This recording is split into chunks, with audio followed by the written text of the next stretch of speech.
For today's video nga mga kabanggi, yaon kami digdi sa Kanlagan para magduman sa basod kang sa Kuyang Biyanan. Ngunyan yaon po kami digdi naglalakaw sa Malabuyon na dalan pasiring duman sa basod para magkuaning limon para sa preparasyon kang sa muyang Christmas party. Ang dala na ini mga kabanggi, sadit-sadit sa muyang agihan asin mahal nas pa dahil sa uran. Pag ika na pasala digdi, sigurado hurantog ka dapa ka digdi sa basa na amihan. Kaya ang kaipuhan magluway-luway para makaduman asin makaabot dumaning matiwasay sa imong padudumanan. Hilingon nindo mga kabanggi, ang dala na ini napakasalit sana asin dahil sa panahon na mauran-uran kaya ang dalan mahal nasong na maray. So ngunyan mga kabanggi, luway-luway kita naglalakaw pasiring sa samuyang padudumanan. Dahil sa bahal nas na dalan, ako nawalat kang sakong aki kaya harayo ang baya sa sakuya, uto na siya sa inutan naglalakaw. So ngunyan mga kabanggi, ako nagluluway-luway talaga dahil ang agihan mahal na so na maray. Kung sa indong maaraman mga kabanggi, ining samuyang tiglalakawan, dati ining mga kaamihanan. So ngunyan mga kabanggi, dahil sa pagbabaha, puro na buhangin ang sa indong nahihiling ngunyan sa samuyang tiglalakawan. So ngunyan mga kabanggi, orwarani na kami sa samuyang padudumanan, ang sakuyang aki na inot manggiraray dahil siya ang guide duman sa samuyang padudumanan. Ngunyan mga kabanggi, natatanaw ko na ang basod kang sa Kuyang Biyanan. So dikit na lakaw-lakaw na sana kami makakaantos na sa samuyang padudumanan. Sa wakas nakaabot manggiraray kami sa basod kang sa Kuyang Biyanan. Uni na ang nahiling ko na sinasirip ko na ang kasaindang mga kanyugan.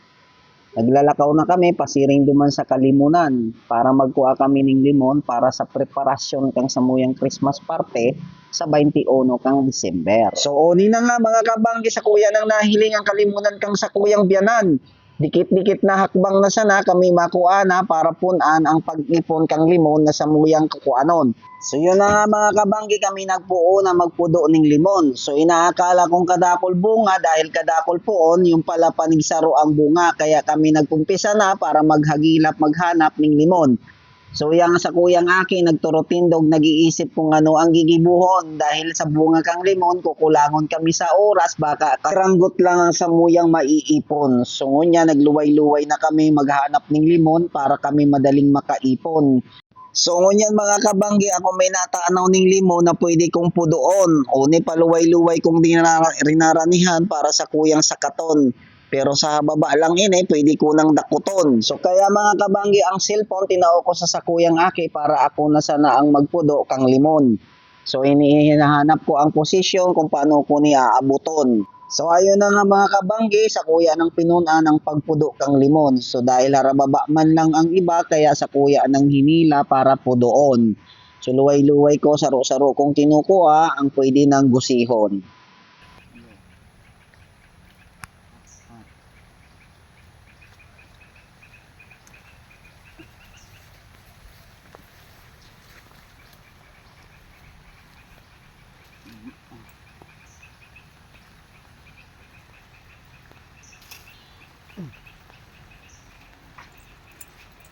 Ini po.